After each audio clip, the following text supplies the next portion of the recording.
Hello everyone, good afternoon and welcome to our webinar this afternoon. I'm just going to wait a few seconds just for people, anyone who's arriving late to come through the virtual door, as it were, and then we will make a start.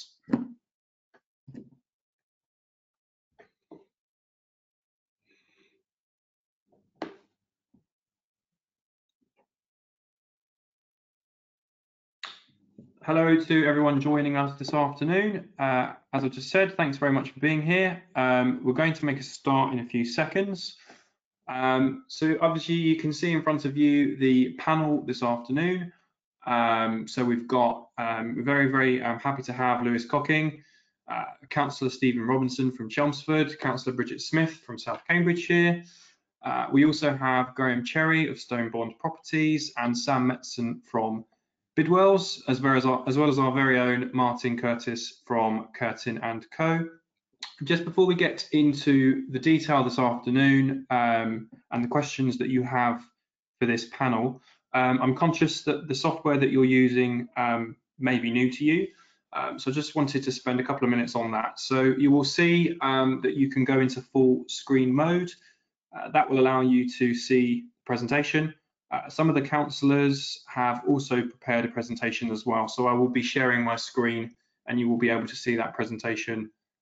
So that is that one. And then the second thing to say is the most important thing this afternoon is we want to get into a debate and to discuss the issues. To ask questions, please just click on the question icon and just write your question in. We will then try and answer as many of those questions as possible and put them to our panel. So that's enough from me. I'll now hand over to Martin. Martin is a consultant at Curtin&Co and is a former leader of Cambridgeshire County Council, as well as many other things, I'm sure. So over to you, Martin, to get this started. Thanks very much. Hi, good afternoon all and welcome. And I'm not going to talk for long, to be honest. I'm just going to get straight on and let our panelists speak. We've asked each of them to speak for 5 minutes. So if you can all keep as close as you can to that 5 minutes, I'd really appreciate it. And I'm just going to go from left to right on the Meet the Panelists screen and let them speak. So the first one we've got is Lewis Cocking, who is currently the leader of Broxbourne Borough Council. So over to you, Lewis. Oh, thank you, Martin, for that introduction. So I'm the leader of Broxbourne Council, and obviously some of you may know we do have a local plan, which is at the envious of lots of other district councils in the country. And before I took over as leader, we probably wasn't great at doing economic development within Broxbourne, and we had negative growth, obviously the 5 years building up to 2019. But we're determined to change that now. So we've got a new local plan set in place, which sets out how we're going to build 7,700 new homes.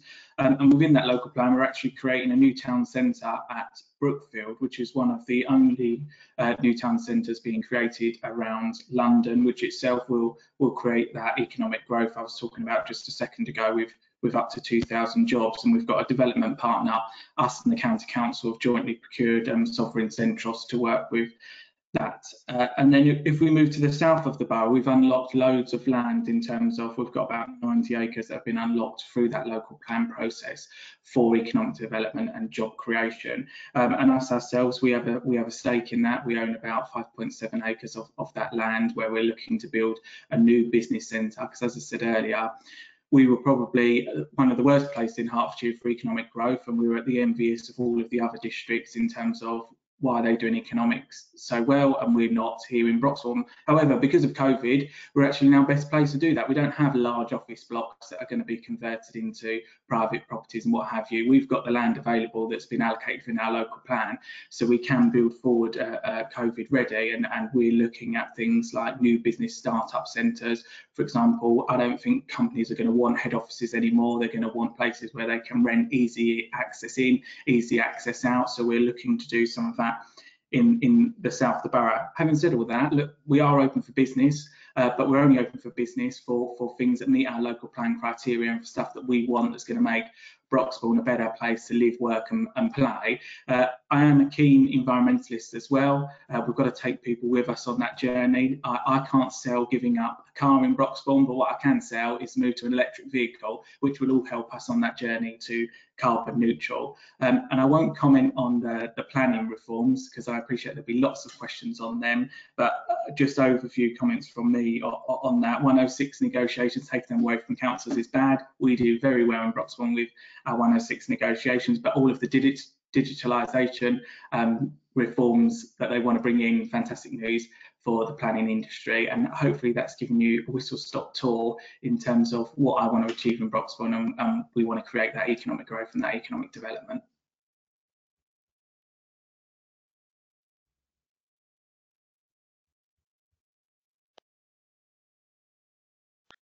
Thanks very much, Lewis. Thanks very much. Really appreciate that. And over now to Stephen Robinson, who is the leader of Chelmsford Borough Council and has been leader since the Lib Dems took control last year. Thank you very much. Afternoon, everyone. It's really odd, isn't it, talking to a screen and you don't know quite how many people are out there. It would be much better to get a bit of audience reaction. So look forward to the questions later on. I wanted to give you a view of our sort of strategic objectives before talking about the local plan, because the local plan is part of a key part of how we're going to deliver on our strategic objectives. So yes, I'm the leader, and it's Chelmsford City Council, England's newest city. We got city status in 2012, and the new administration adopted our Chelmsford Hour plan. It should have been this time last year, but in the run up to the election, this was deemed political, so we couldn't do that. So our Chelmsford Hour plan was adopted in January, and it sets out our broad objectives for the next few years. And we are running under the headings of we want to deliver a greener, fairer and better connected Chelmsford. And the images that are on the front cover here of the plan are designed to sort of reflect that. And these images are the winners of the 2019 Chelmsford photography competition. So moving on to slide 2, our ambition is to be a sustainable creative community at the heart of Essex, recognised as a leading regional centre and destination in the east of England. We have a very large number of people who leave in normal times, pre-COVID, who leave and go up to London, but we also have a lot of people come into Chelmsford to work. And we want to, as part of sustainable development, to create a lot more jobs in Chelmsford, not just houses, and so that we can reduce the carbon footprint of business, amongst other things. So our ambition, as I said, is to be a greener, fairer and better connected Chelmsford. Next slide. Next slide. Right, so yeah, this is just to the east of Chelmsford. This is the River Chelmer. No, back to the River Chelmer.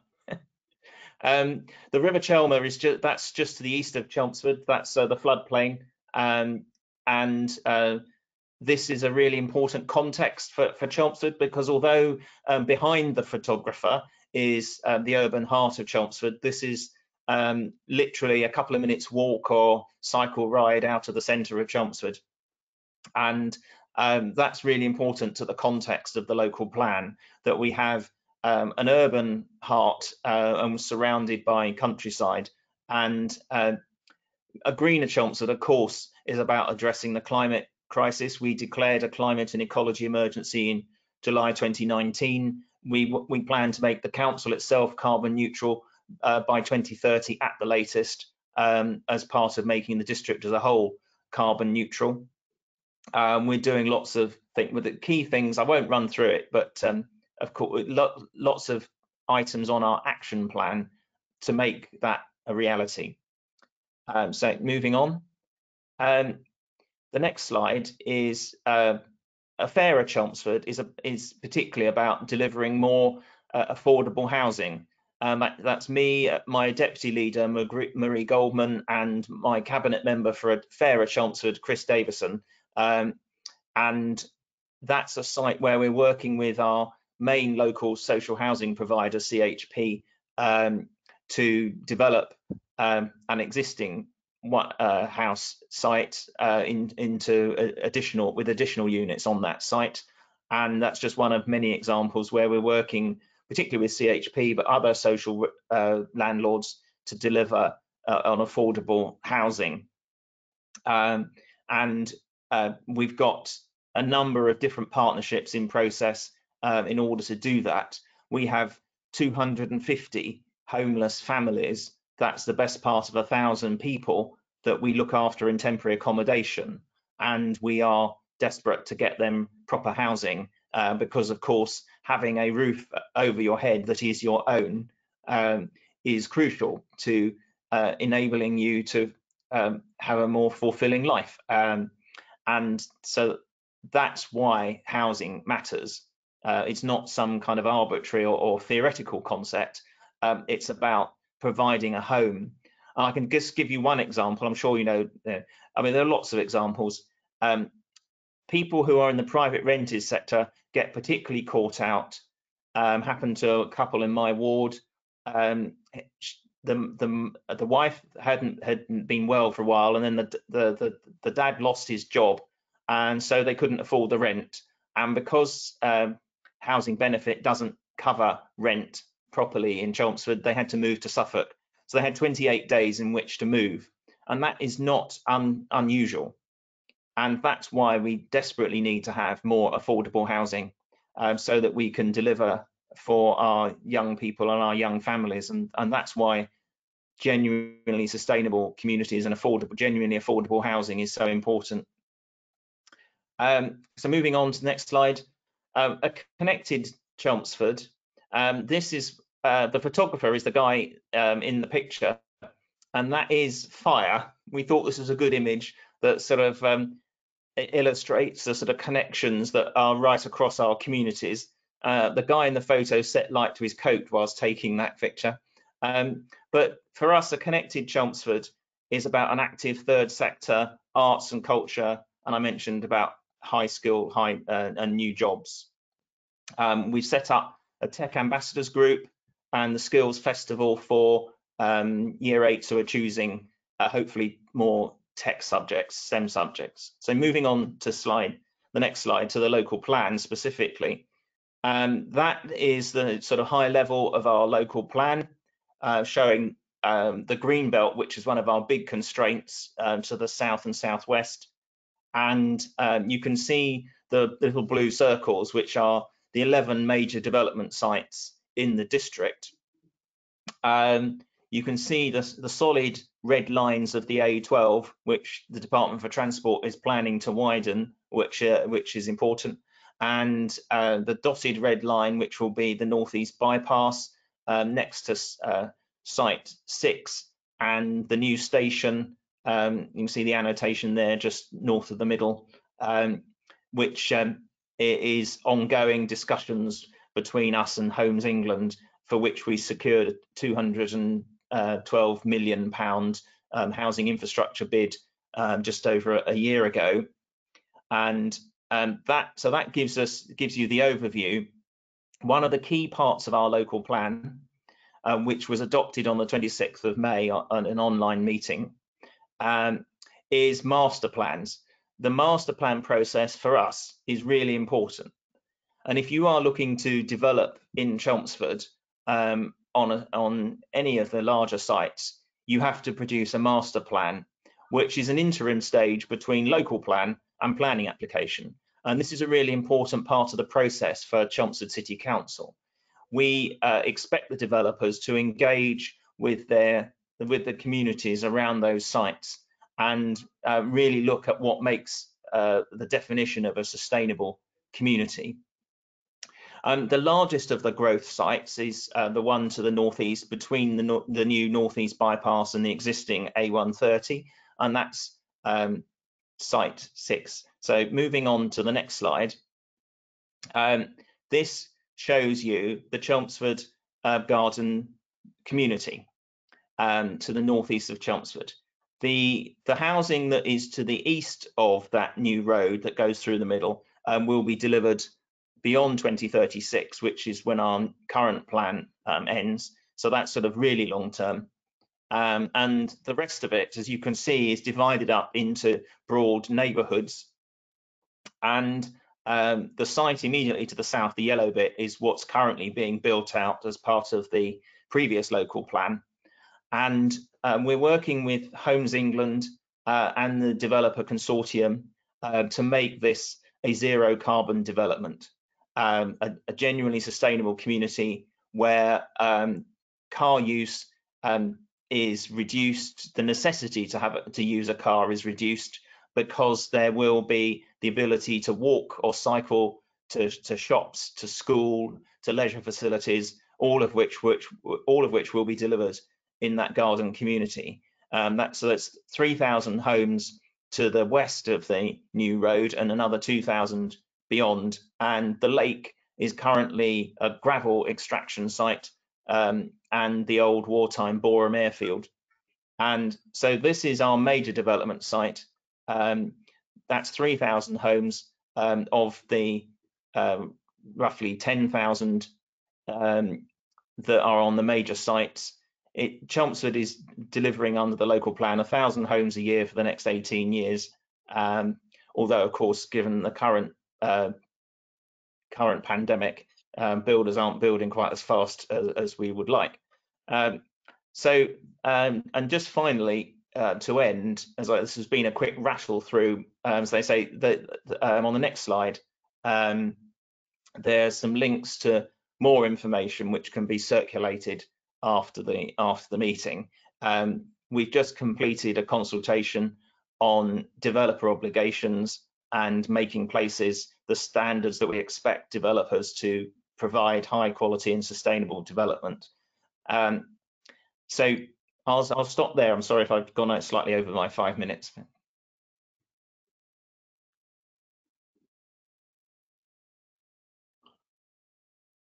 Thank you very much for that. Really appreciate it, Councillor Robinson. And it's interesting the points you make about affordable housing. I think the affordable debate, and it's interesting to me how the affordable debate has moved on over the last 5 years while I've been sort of with Curtin&Co and moved out of the realms of politics and planning as a councillor.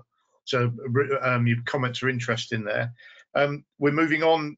Can I just remind everybody, if you want to submit a question, you can do that through accessing the questions on the right-hand side of your screen. We're moving on now to Bridget, who is another leader of a Lib Dem council who took control recently. I think I would say Bridget was the first of the Eastern Revolution for the Lib Dems when she took control of South Cambridgeshire in 2018. So over to you, Bridget. Thank you very much, Martin. Okay, so I'll talk about the Oxford-Cambridge Arc, which is the sort of biggest game in town as far as we're concerned over in Cambridgeshire. So South Cambs has a local plan, but we're well advanced with doing a new joint one with Cambridge City, which makes sense because South Cambs wraps all the way around Cambridge City like a donut. We're in a sort of fairly unique situation because we have a combined authority which has been talking for ages about developing a spatial framework for Cambridgeshire and Peterborough, but has failed to do so. But as I started off by saying, we're also part of the Oxcam Arc, now known as the Green Arc, which fills me with joy. And we now know that government are going to be beginning in the new year to develop and lead on a spatial strategy for the whole of the Arc.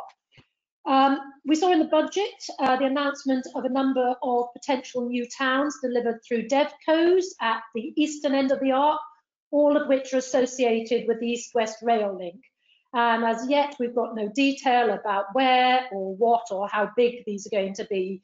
But generally speaking, we know they're going to be associated with the new stations for East-West Rail. And those of us who lead councils at the east of the Arc are kind of, okay with the idea, but we need to make sure that we have significant input into this whole process. We're not about to give up our planning rights too easily. So the ARC narrative has developed considerably from the launch of the original NIC report 3 years ago, when it appeared to be all about 1 million new houses and a railway and an expressway, which no one wanted. And it's now something far more focused on the environmental opportunities and the potential for the creation of an internationally significant region delivering green economic growth. And so we're feeling far more confident now about the government's commitment to the Green Arc as well. Slide 2, please. So as you can see, once the slide comes up, it stretches from Cambridgeshire to Oxfordshire.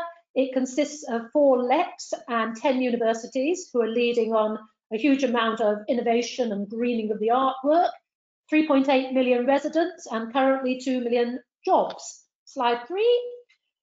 So I see the ARC as an engine for the economy, one that's doing well at the moment, despite COVID, but actually which, like all engines, needs to be continuously fueled in order to continue to thrive and to drive out benefits UK-wide, thereby playing a significant role in the whole of the levelling up agenda. Slide 4. So we now have an ARC economic prospectus, which was written primarily with the government in mind, with an aim of securing future funding. And it's disappointing that the comprehensive spending review only dealt with 1 year, because it would have been helpful at this point to have some funding for the next 3 to 5 years, but hopefully that's going to come. There's also a joint economic recovery strategy that was put together by the 4 LEPs. And very soon there's going to be an environmental strategy. I lead on all the environmental work for the ARC, which is a great joy. And then, as I said, there will be a spatial framework, which I anticipate is probably going to take a couple of years to work up, and which will have to be associated with a very, very significant public engagement exercise. Next slides. So there's huge potential for the ARC to be so much more than the sum of its parts. And the most important thing for the 45 leaders of councils on the ARC is that we've got to demonstrate from the outset that there's something in it for the people already living in the ARC. Otherwise, it's just going to be seen as a threat. And the environmental work is a very good way in of showing people that there's something in it for them.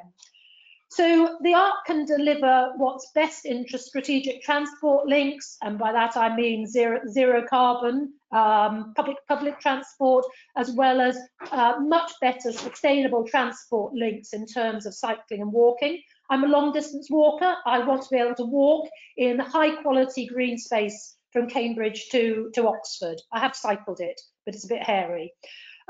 We can do employment site selection over the whole geography that exploits the existing centres of excellence and innovation, but actually which also future-proofs so that we can allow new economies to start up and thrive that actually we don't even know exist at the moment. And most importantly for me, with the work I'm doing, we can deliver game-changing interventions to benefit the environment and deliver zero carbon living on a regional scale, which can be an international exemplar. So what I aspire for both for South Cambs and now for the whole of the ARC is that we not only improve the existing places, but we also develop visionary new places where people are confident they can live full, happy and healthy lives, build in resilience for future pandemics if we're unlucky to have any, where people can breathe clean air, where they've got easy access to beautiful, biodiverse, open green spaces, where car ownership is optional because they have choices between active transport and clean and green public transport. And in the ideal world in which the Green Arc can be, people will work in the green economy, will have disposable income to enjoy themselves as a result of the low running costs of their well-connected homes built using the latest in modern methods of construction to the highest energy efficiency standards with high levels of renewable energy and water recycling. Sorry, I'm 1 minute over.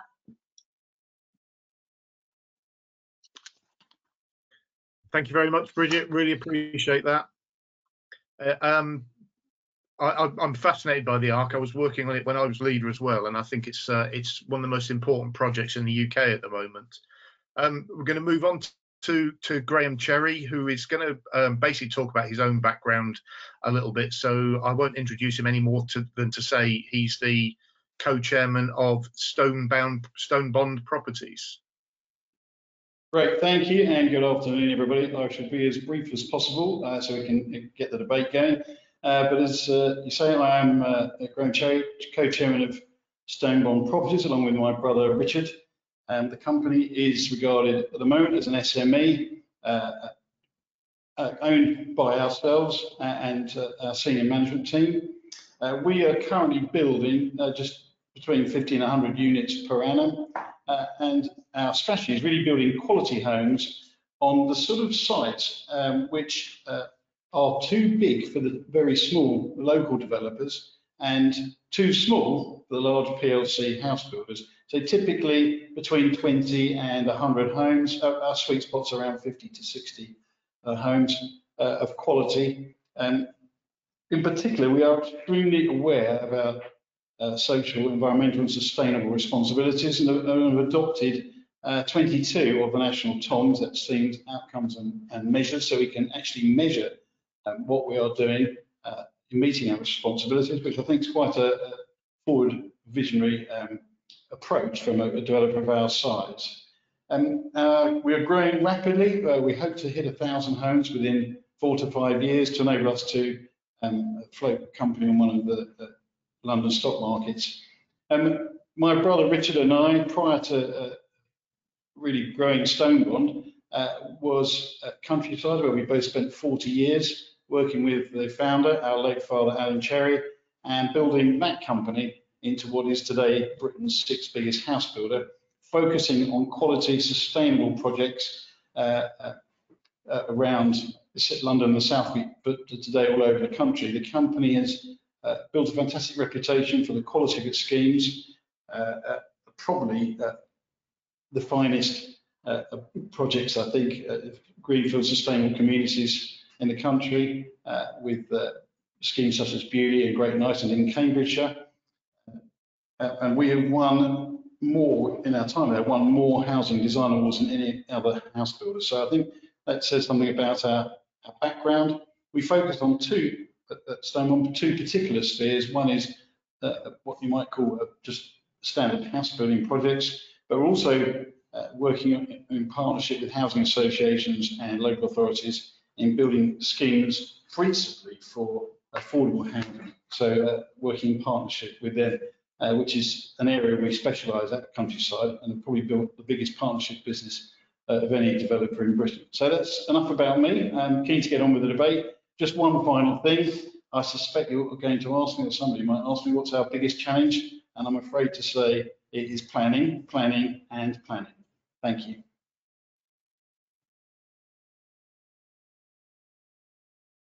Thank you, Graham. And now over to our last but certainly not least speaker, which is Sam Metson from Bidwells. Sam is a partner at Bidwells, and his focus particularly is on Essex, I understand.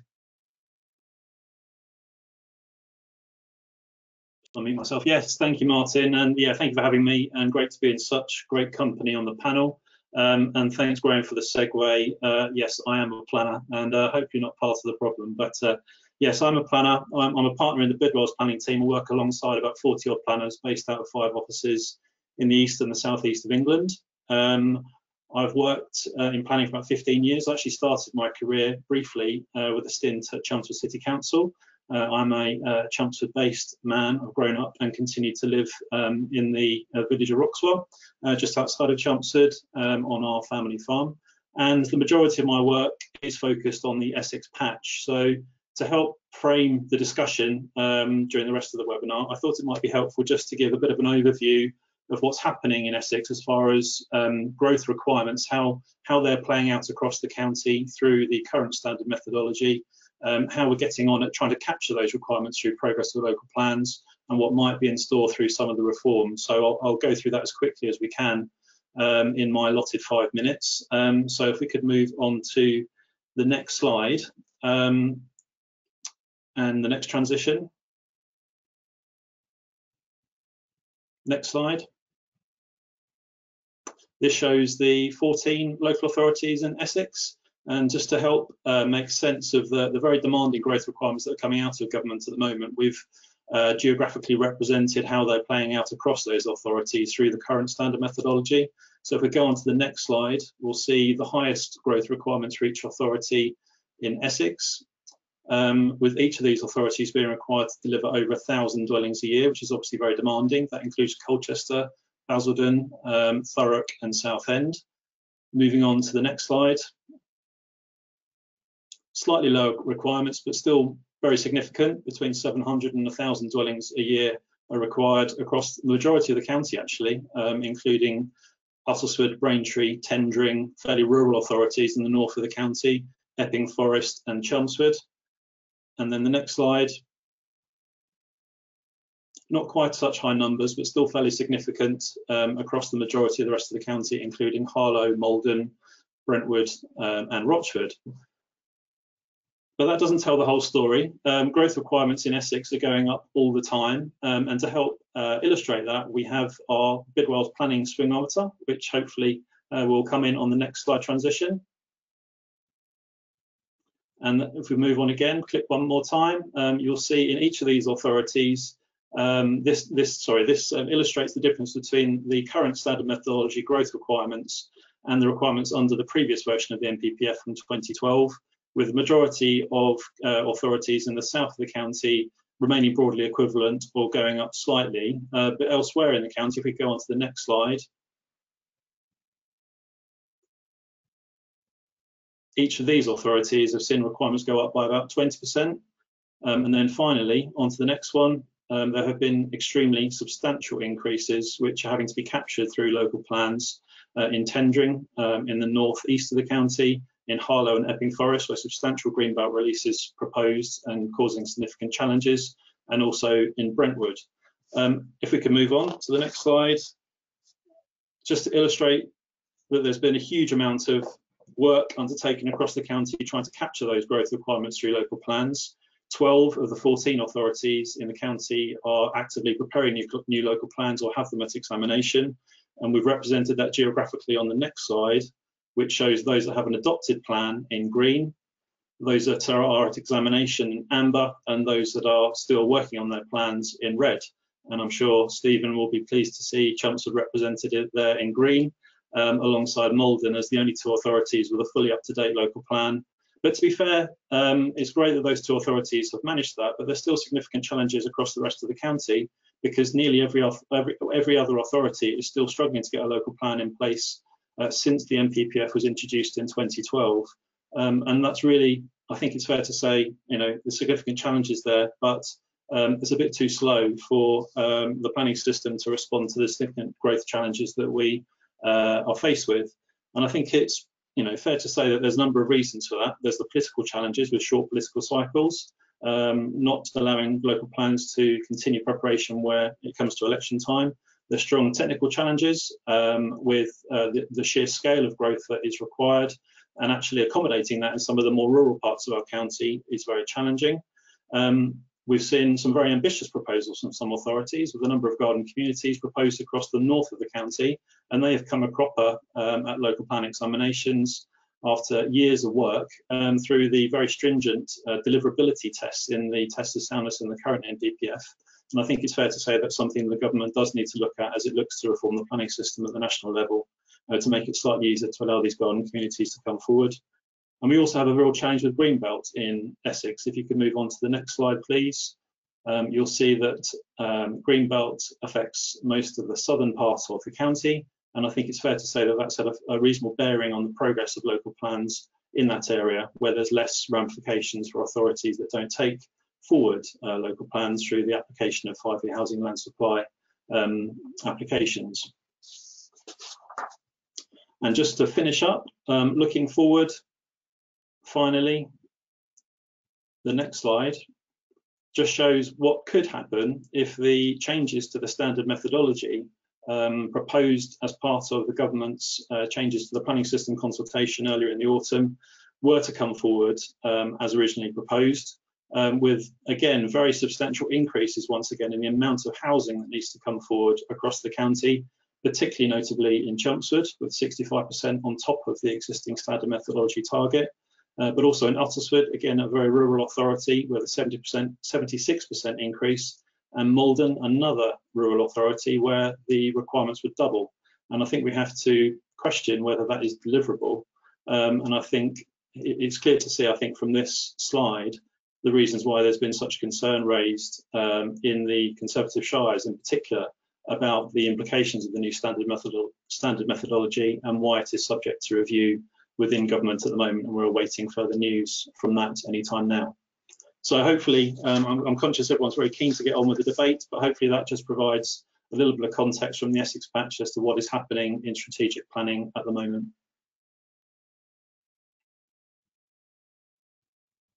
Thanks very much for that, Sam. Really appreciate it. And some of those figures are quite eye-opening, actually, when you actually see them like that. I'm going to start. We've got a number of questions.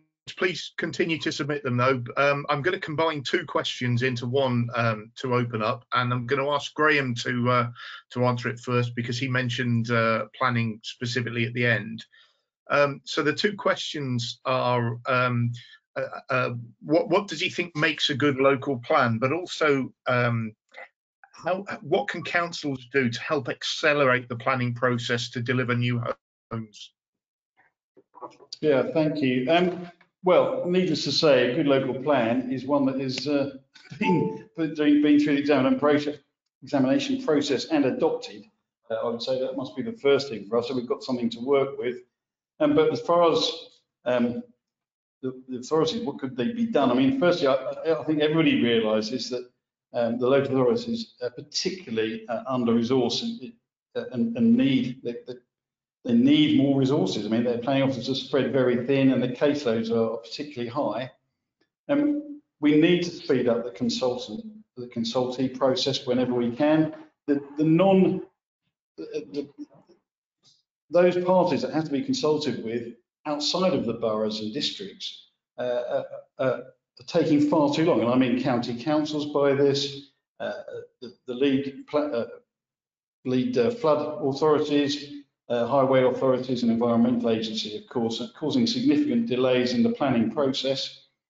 And we really, as a house building industry, need more certainty on timescales.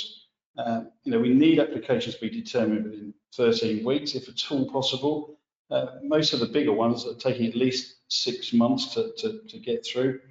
And I guess the other thing that slows us down and makes everything so sort of frustrating for us is the time it's taken to clear planning conditions, particularly pre-start planning conditions, which was really putting back commencement, because I think house builders, once they've got a fully implementable planning consent, are pretty quick at getting out of the traps and building homes pretty fast, to be honest with you. So it's working with the authorities and trying to see how we can speed things up, because it's speed and time that's really getting in our way of developing more houses. I'm going to add a very quick question that I think there's almost a yes and no answer to that as well, which I'll open it up in a minute to the others. But Graham, do you think that simplifying council structures would help? Yeah, I'm sure it would.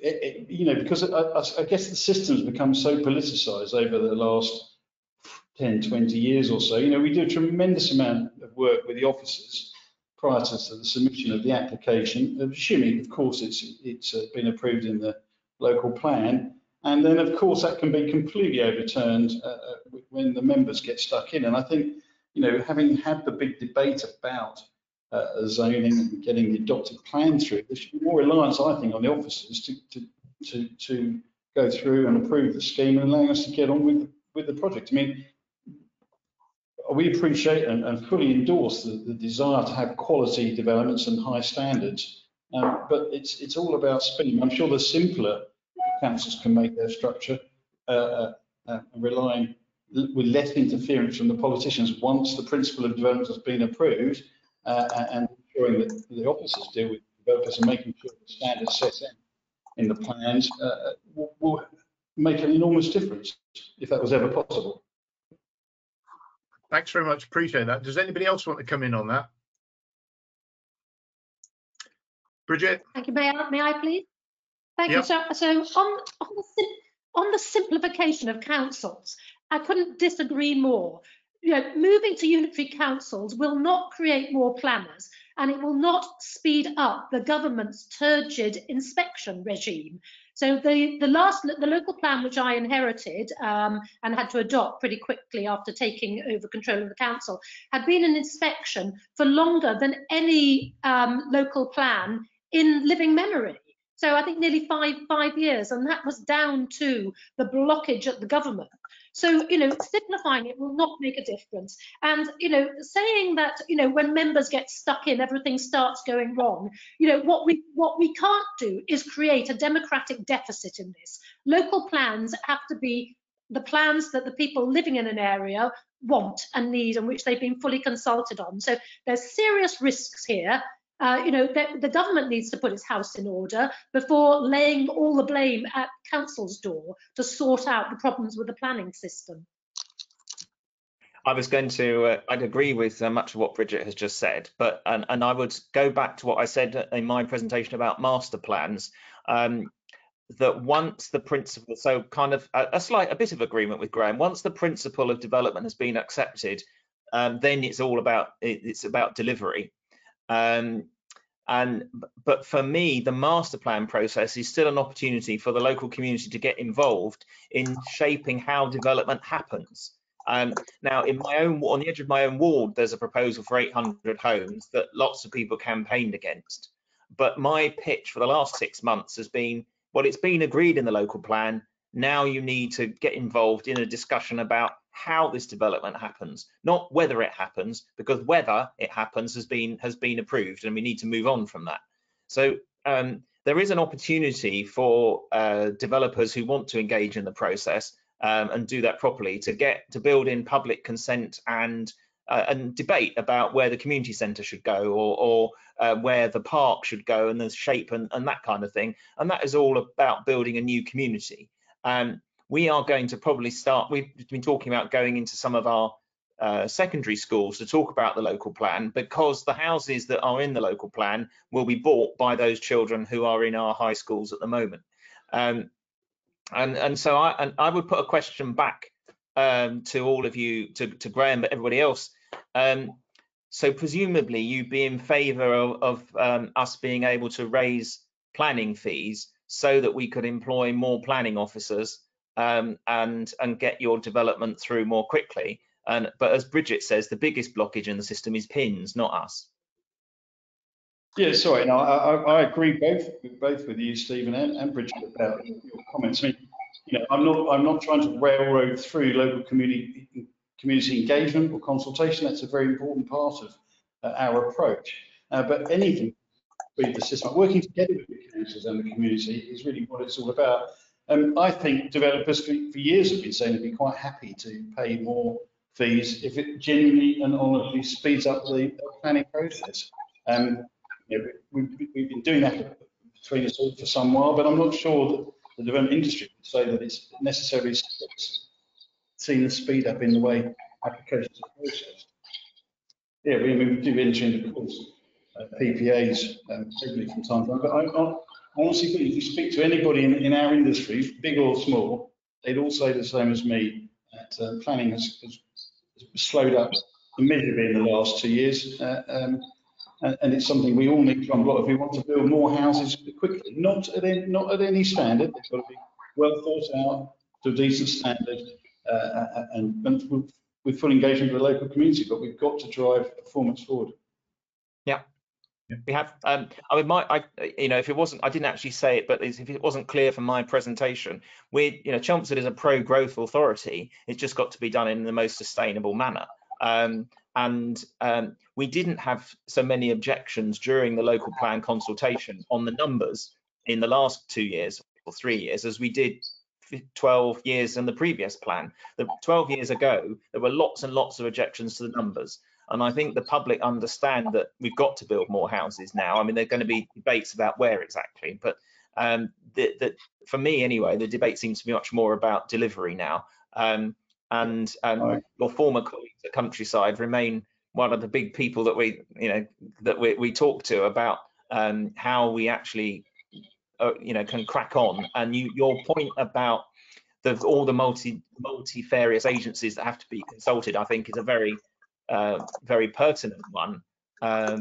you know, one of the things that's holding up the Bewley development at the moment is it's a discussion between Department for Transport, Homes England and Countryside, and trying to get them all to agree is a pain. Okay, I'm going to move on now to another question, and it's been submitted in a number of ways, but I just want to open the debate. It's been mentioned here a little bit into something that obviously is what Curtin&Co is about. And I'm going to start with Lewis, which is what do you think makes good public engagement? Lewis. I think from my point of view, whatever type of development you're doing, whether that's through the local plan process, and we did ours particularly well, we took all of our residents with us essentially. We didn't have really much kickback from the local community when we explained where development was going to be. You've got to be open and honest and transparent in the way, all the way from the beginning, that in the sense of this is the number of houses we've got to build. And it's kind of easier for me to sell that than other people, because I can say, well, where do you want people of my generation to live? If we don't build any houses in Broxbourne, I'm going to have to live elsewhere in the country, not be with my local community, not be able to engage, not be able to be leader of the council. So I'm our best asset in terms of selling that whole process to them. And I think if you're open and honest with them, like we have meetings, I have meetings with residents group, and I said to them, I completely understand where you're coming from with the traffic issues, because I sit in them every day when I go to work. And I think as long as you're a local person trying to do the best for your community in terms of taking everybody with you and explaining the facts, most people just want to know what's going on and what the parameters are around that. And if you are as honest and as open as you can possibly be and tell them everything, most people will come with you on that type of journey when you're trying to do planning. Okay, I'm going to bring Sam in now, just to give him a chance to speak. But from your perspective, I mean, obviously Bidwells get involved in public engagement in a number of ways, and we work with Bidwells. What's your view about what good public engagement is? I think it probably varies depending on the scale of development that you're talking about. But I think one of the positive aspects probably about the government's planning reforms is they're talking about greater local engagement in local plan preparation, and doing more of the actual planning technical work alongside the plan preparation, and engaging people in the debate about where development needs to go, how much development needs to be provided, where it needs to go, and then working things up in a little bit more detail before the sites get allocated, so that when a planning application comes forward, it's only to deal with the finer details. I think perhaps one of the problems we have in the planning system at the moment is when people really take notice of planning proposals in their area, they've already been allocated and they see it as a fait accompli, and they switch off from engagement. And I think if we can get people more engaged in the earlier stages of facing up to the planning challenges that each area faces, then I think that would be a good thing. I think on a smaller scale, if you're talking about smaller development sites in villages, I think it's really a matter of being properly embedded in that local area. And I think it's one thing that we try and pride ourselves on is our local knowledge and our local connections, and understanding the dynamics of a particular settlement or a particular village, or the people and the personalities involved. And I think it's a matter of really getting to know the individuals in the key organisations, key stakeholders such as parish councils, and developing your strategies accordingly and trying to bring them with you on a journey. I don't think there's any magic wand when it comes to doing engagement well, but it's a matter of tailoring your strategy for each particular circumstance. Anybody else want to come in, or I'll move on to another question? I've got an interesting one, if not. Okay, so we've got a question, and I think this is really important actually, because there are a number of times I've seen local plans criticised because they focus too much on housing and not enough on economy. And it's about how important to you is the relationship between jobs and housing, and how should local authorities provide for jobs in the way they're working? I'll start with Bridget on that, because I obviously know the Cambridge economy quite well and I know how that works. So, if we are to deliver really sustainable development, housing has to follow jobs, and jobs and infrastructure have to go alongside each other. So in Greater Cambridge, we have the jobs running north-south and the housing running east-west. So that's our big challenge to deal with that. So particularly if we're planning new communities, we have to be planning in the employment and the right sort of employment, and we have to be delivering that employment at the outset, at the point at which people, so that people have the choice of moving to new developments because they're going to be working there, and therefore, as I said in my introduction, car ownership becomes optional, and we move away from having houses with 3 or 4 cars parked on the forecourt. And that's the only way which we will really reduce car ownership. And these employment sites have to be, we have to start looking at, in a more nuanced way, about, rather than just offering up sites for any sort of employment, what can be special about the area? How can we start exploiting what's already there? And the Oxcam Arc is certainly going to be focusing on that, particularly as we've got sort of biotech specialities. My end, we've got aerospace at the Oxford end as well, and there's huge opportunities to build on that. Okay, I'm bring Stephen in now, and I just want to add into that, because we've had a question about what zero carbon means for you in terms of local plans as well. So I'm going to throw that in as well, and just because of the way Bridget touched on it in terms of jobs following and being close to housing.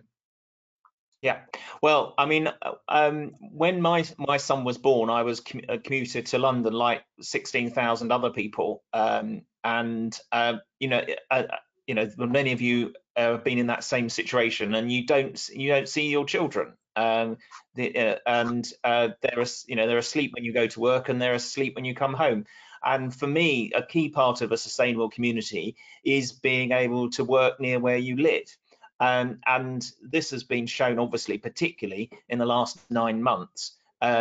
Things that we were told were impossible have suddenly become possible. And as I think we all know, life will never be the same. As a council, we see this particularly in our long stay car parks, which we rely on for income from our car parks to pay for services like emptying the bins and sweeping the streets. And that money has vanished over the last 9 months. So we're going to have to rethink that. I mentioned in my talk about the tech ambassadors. Chelmsford has got quite a reputation for being the shopping centre. Our John Lewis has that, again, pre-pandemic, had the highest turnover outside of London. Our Everyman Cinema had the highest turnover of any Everyman Cinema, and the High Street was the most thriving one in Essex. But I and my administration want us to not just be known for retail, and so that's why we set up the Tech Ambassadors Group. One of our significant employers in Chelmsford is E2V Teledyne, which E2V used to stand for English Electric Valve Company, and almost every satellite floating around the Earth has components built in Chelmsford at that factory, and we want to have a lot more of those kind of high-tech jobs. And the garden community that I mentioned earlier, we are intending that there shall be the same number of, at least the same number of new jobs as new houses. So that's 3,000 homes and at least 3,000 jobs in the garden community.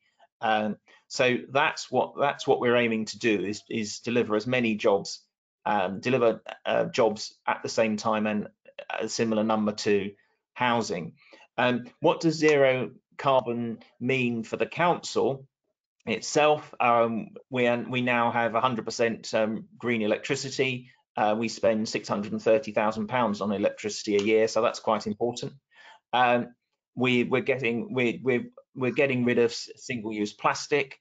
One of the first things I did as leader was get rid of those little catering milk pot, those UHT milk pots you sometimes have. We'd have probably had one of these, if this was in person, we'd have probably had some UHT milk out of one of those pots before sitting down. So we got rid of those.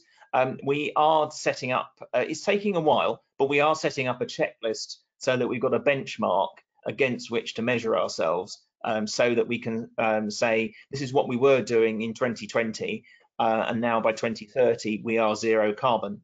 I mean, we are planting 1 tree for every one of our 174,000 residents over the next 10 years. and that's a key part of moving, helping with address the climate issue. And we are installing electric vehicle charging points. We haven't got anything like enough, but very few towns do. So we are looking to developers to step up and hopefully embed zero carbon into their forward planning. The government has announced the end of gas central heating in just 3 years' time, and the end of new petrol and diesel vehicles within the lifetime of all of these local plans that are now being designed. New petrol and diesel vehicles will stop being sold. So, you know, that needs to be planned in now. And in my opinion, those developers that are ahead of the curve on this, that's actually a marketing ploy, because if you can say, you know, the energy costs for this house over the next 10 years, you know, you'll pay virtually nothing for your energy bills, and you know, and that is going to be a real cash saving when you're trying to pay the mortgage. That actually is quite a good marketing ploy. Lewis, I'm just going to bring that down to you, because you mentioned environmental issues in when you spoke earlier. What does zero carbon mean for you in terms of development? I mean, I think for me, within our local plan, we have gone above and beyond. Like where we start our negotiation for electric car charging points, we've got a local plan that says it should be 100%. So that's where we start our negotiation from. Away, as I said earlier in my preamble, that I can't convince someone to give up their car, but what I can do is I can convince them to go to an electric car, which helps us on that journey.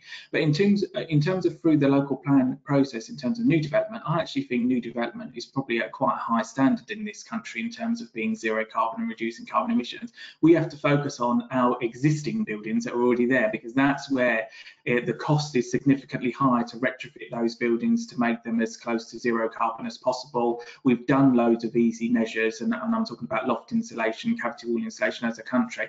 That's where we really need to be focusing on. It's not really the new build sector that is going to really make us meet zero carbon. Yeah, it all helps to try and get those houses as close to zero carbon as possible. But in terms of, I think we need to think bigger. It's all well and good having policies within your local plan to have solar panels and things like that, but it's actually more economical to have a solar farm which generates solar power for a large number of houses than to have solar panels on each house. So I think we need to think more strategically about our new builds, but the concern for me is we shouldn't be focusing on new build that much at all. It's our existing buildings and our existing housing stock that we really need to focus on if we're ever going to achieve anything like zero carbon as a country.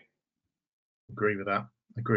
I've got another question here, which I'm going to start with Sam and Graham, just because it'd be interesting to get a developer perspective first, I think, which is what their thoughts are about affordable housing provision, and especially with the housing minister having suggested that there should be a new threshold at 50 units. What sort of level do you think is right for affordable, and how do you think it should be managed? I'll start with Sam and then Graham. Well, I'm not convinced we're too far out at the moment, with generally speaking the threshold being about 10 units. I think on most schemes in the part of the world that I operate in, with reasonable land values and reasonable sales values on certainly on market housing, that tends to be a viable level, without wanting to prejudge anything that Graham may say in a minute. But I think it's probably fairly clear that the current government don't necessarily prioritise affordable housing. I think their focus is on home ownership and speeding up the delivery of market housing, and their policy focus is certainly aimed at encouraging that, perhaps at the expense of affordable housing. But I'm not convinced we necessarily need to focus on it to that extent. I don't think we're probably too far out at the moment, albeit I think it's quite good that we have these innovative different types of tenures potentially coming through, such as first homes, which also do provide the potential for first-time buyers to buy houses at a discounted rate, and for that to be passed on to other first-time buyers in the future, with a discount being secured in perpetuity. I was never particularly keen on the idea of starter homes, which provide that discount for the first purchase of a home, but then that wouldn't be continued to the next purchaser. So that's probably my view, but I probably Be interested to hear Graham's thoughts on that as well. Graham? Yeah, from my point of view and experience, I think the development industry has become used to the provision of affordable housing in whatever guise it comes, from low percentages right up to 50% that we've seen. And I think that, as I say, the industry has got used to working how to do it. We very much, when I was at Countryside and the Stonebond on smaller sites, tried very hard to pepper pot it around the project, and not to put it all in one place, to make sure you can't tell who lives where by the state of their front door. And I think the industry's got very used to it. I think, I agree with you, Sam, I don't think that they need to change the threshold. All I would say is so we're finding some of the smaller schemes now, which may only have 2 or 3, we can't put 2 or 3 affordable units, and we're beginning to find it harder and harder to find buyers who want so few a number. So that would be the only reason, in my view, why you push the threshold up. But you know, I think the developers generally are pretty comfortable with solving any affordable housing problem within their projects. Any of the council leaders want to come in on that? Bridget? Well, thank you. So, it's encouraging to hear what Sam and Graham have to say from a development perspective. So, you know, South Cambridgeshire, we're building 4 new towns, but we have over 100 villages. You know, this threshold means that those villages have no chance now of getting housing for people who can't afford to buy a house. So, one of my sons and his wife are both vets. They can't. You know, on vet salaries, they can't afford to live in South Cambridgeshire, so they've gone over into Bedfordshire. You know, that my land values, my house prices are unaffordable for the majority of people here. And you know, the closer you get to Cambridge, the worse it gets. So I'm a huge fan of the Letwin report, and you know, the evidence there that you know, the absorption of core market housing is not negatively impacted by the delivery of a variety of tenures. And we know what we need is more of those. We need greater variety of tenures to suit the area. And you know, where government worry me is that they think one size fits all, and it really doesn't. I don't know if I'm allowed to say this, but I'm going to. I agree with you 100%, Bridget, actually. I'm going to ask another question for Bridget and ask Sam, Graham, any of the others who want to speak as well. We've had a couple of questions about the ARC. One is what the impact is going to be for the ARC with Bucks recently dropping out, but also about the implications and whether they think the levelling up agenda and actually what are going to be financially tight times for government mean that public funding for the ARC is going to be more difficult to get hold of. Bridget. Okay, so I think, you know, it's a shame that Bucks have dropped out, but you know, they're still physically in the ARC. It just means they're not in the discussion. So you know, I think that was probably a political decision, and I think we'll come back to bite them. I would not have made that decision. And on the levelling up agenda, I think you know, what my understanding from the conversations I have is that government understand that there is a role for the Green Arc to play in actually assisting the levelling up through the whole country. You know, there's stuff going on in the Oxcam Arc which isn't going on anywhere else, which is very centred around the 10 universities, you know, which are centres of excellence. You know, there's work going on you know, zero carbon flight. You know, that is unique. That's unique to the ARC. So I think I'm pretty confident that even though the timescales for investment seem to be being pushed back a bit, I think government is committed to the ARC, but committed to the role that it's going to play in assisting the levelling up agenda across the country. And for Stephen and Lewis, just as a follow on from that, for something to think about, because of the geography of your councils, there's also a concern that somebody's expressed about whether the focus on the Oxford-Cambridge ARC is going to mean less emphasis on the London Stansted-Cambridge corridor. I mean, I don't personally think that. I mean, all of these organisations are good in terms of trying to work together. But for me, if government really want to accelerate jobs or house building or what have you, we as a council own land, if they gave me £10 million tomorrow, I could crack on and do that. Whereas I think we get sometimes held up in terms of lots of political discussions that have to happen sometimes across boundaries. But if we're really serious about bouncing back after COVID and creating economic development, then just that you can unlock so many councils who probably have their land available allocated in their local plan like we do. Give us all some money and we could start building tomorrow, essentially. And I just get concerned sometimes that this growth agenda is going to get held up by too many quangos and meetings and what have you. I'm a doer, I work full time, I want to go into a meeting, I want to get the best for Broxbourne, crack on and deliver it. I don't want to go to meetings after meetings discussing what could be or couldn't be. Let's just crack on and deliver. So that's my personal view on that situation. I think one of the things that we've learned in the last 9 months from the pandemic is that when you give local government a job to do, we collectively do it well, and we get on, and as Lewis says, we get on and deliver, irrespective of political colour. We've all stepped up. We've got in Essex, we have all three political parties plus independents in control of district councils, and we've worked together. For example, we've got a much better record on contact tracing than central government has, and it's not anything like as expensive as the massive bureaucracy which central government has paid Serco for. So we can deliver, and if we have the resources, I mean, some councils, mine has a lot of its own resources and is in a reasonably strong position to develop, and we'd like to get on with it. On the previous item about affordable housing, I think it was mentioned that some of the government so-called schemes actually just store up problems for the future because they're actually inflating house prices. They're not actually building more homes.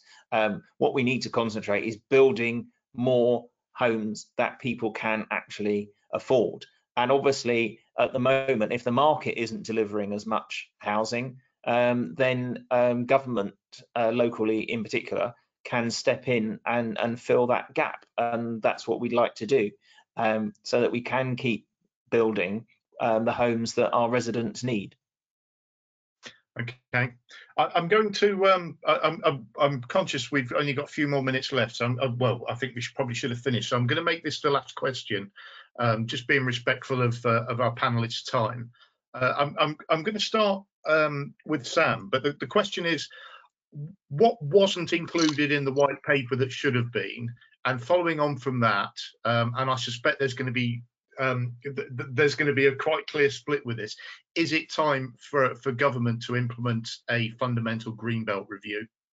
Sam? Oh, a couple of very good questions there, Martin. Taking the first one, I think the big one for me was resources. There was a lot of talk about simplifying planning, making it more efficient, digitising planning.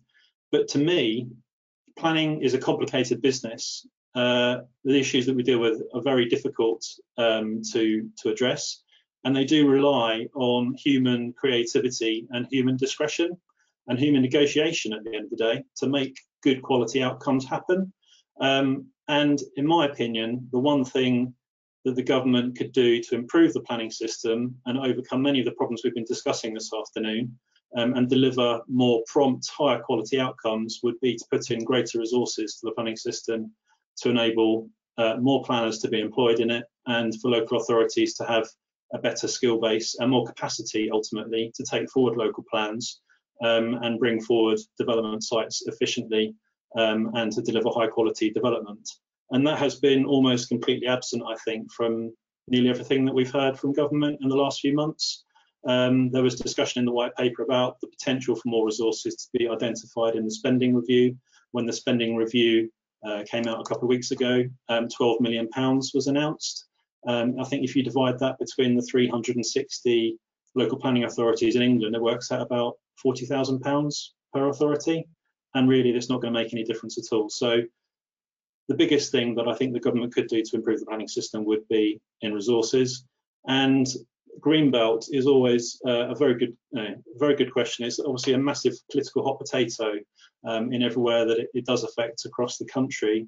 In Essex, it has had a profound impact, primarily because I think in the non-Greenbelt authorities, like Braintree, Tendring, Uttlesford, where the local authority haven't got on and produced a local plan, they've known that the ramifications of that are speculative applications on development sites that they might not welcome, and they don't always provide the infrastructure or the positive benefits that well-planned local authority-led developments can.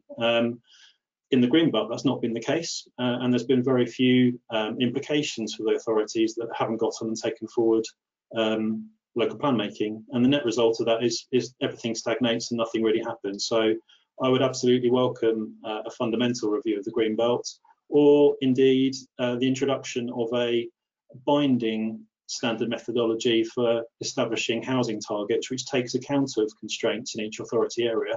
So there's no debate around housing targets versus Greenbelt when it comes to local planning examinations. If that debate was removed from the system, I think we could get on and talk about where development should be located and how we make sure that that delivers the right outcomes. I see you nodding a few times in that, Bridget. I'll bring you. You might be surprised to hear me say that I would support a Greenbelt review, because I'm fed up with local councils having to take all the pain here. You know, we need some clear direction from government. So yes to that. And on the white paper, the government needs to sort out PINs, needs to put its own house in order. Yeah. I mean, Chelmsford is particularly, as you saw from the map which I had in my presentation earlier, we have this, you know, the Greenbelt runs right round the southwestern side of my urban heart area. It's as was mentioned, it is political dynamite. It's the third rail, and you know, touch it and you die. But more significantly, I mean, it's just the sheer time that it would take up. If it wasn't done by a central government direction, we would get knocked off track if we were debating the Greenbelt. I mean, but it's not necessary actually in many places. There are places that can be developed. In our call for sites that led to our now adopted local plan, we had more than double the number of homes submitted that we needed. We had 42,000 submissions, and we allocated 18,500, and that was, you know, none of that's in the Greenbelt. And you know, and I said earlier, we're also already looking beyond 2036. I'd like to say thank you to Sam again for talking about more resources for the planning system. We had a meeting with the developer that I've already mentioned once on the major site, and we said, look, we are doing work you know, at risk on these master plans, because we need the developers to pay up front so that we can crack on with the work. And if we had more resources, we'd be able to progress more of the master plans simultaneously, rather than, you know, because we've got 11 major sites and we can't work on all of them at the same time. If we had more resource, then we'd be able to. And this is, of course, a problem generally for the public sector, particularly in the home counties, being able to afford to employ the best people. Ironically, that's why we need more houses, so that people can afford to live in the home counties and work in the public sector. So that's why we need more affordable housing. So ironically, more affordable housing would provide more planners and other people working in the public sector. So thank you, Sam. And if the development industry and local government could jointly get together and lobby government, maybe we might get somewhere. That's interesting. Lewis? Yeah, completely agree with Sam about resourcing, so I'll be brief on that. Absolutely support all of the arguments around that. In terms of a Greenbelt review, I mean, for me, I mean, we must protect as much of the Greenbelt as possible. However, having said that, there are some bits of Greenbelt which we're told are Greenbelt, but in everyone's eyes, it's illogical why they've been defined as a bit of greenbelt, because sometimes you do see a field which is logical to build on because of its circumstances, whether it might be in the middle of a town or what have you.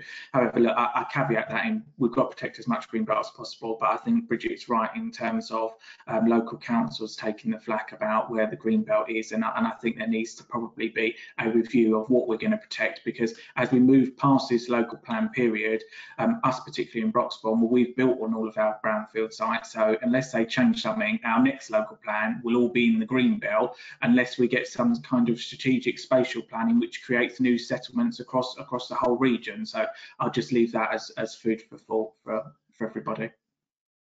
Thank you. I'm going to finish with Graham. So if you want to think about anything that you think has been missed in the planning white paper, but also I'm going to ask you as a final just add on to that, given your experience in the industry, is if you could send one message to local authority leaders, what would it be? I think really in support of everybody on the panel today, let's try and get more resources from central government, because as Sam said, 12 million split between 350 would hardly recruit a planning assistant, and able to drive forward with all of the councils and national requirements, so we can get on and build more houses quicker, because that's really what we're talking about of all tenures. And I think I guess it's the biggest frustration that we have is just that the local authorities just don't have enough resource to be able to deal with the applications as quickly as we, and indeed they, would like to do. So that if we could get a lot more money collectively from the government, as well as possibly developers, as well as we said earlier, anything to speed up the process collectively and responsibly to build more houses quicker, because that is what the nation is crying out for. Great, thank you very much. And I'm going to do two messages, and I'm going to do them in order of importance before I finish. The first one is to thank everybody who joined in terms of submitting questions and watching online. Really do appreciate it. And just a reminder to all you that joined in that Curtin&Co are here, and you know, anybody wants to talk about any projects or anything related to this, we're all around and easily contactable. And finally, just to say thank you very, very much to all of our panelists. I think it's been a really, really informative hour and 15 minutes, and I really do genuinely appreciate your time. Thank you very much. I'm going to hand over very quickly to my colleague Joseph just to wrap up. Thanks very much. I would ask for a round of applause, but no one would hear, so that's fine. Thanks very much. Yeah, thank you. And obviously, thanks very much, Martin, for chairing it as well. I thought it was really good. I think everybody was able to contribute. But if not, please feel free to email me, and we can try and put those questions to the leaders and also to Graham and Sam in the future. The final thing before I end it is we do want to know what your feedback is. The system that we're using is what we use for online exhibitions. So it'd be really good to know if you think that actually is something that works, and whether or not there is anything that you're working on at the moment that you think we can be helping with. So I'm going to end the presentation now. Please take the time to fill in the survey, and we'll see you again soon. Thanks very much. Thank you.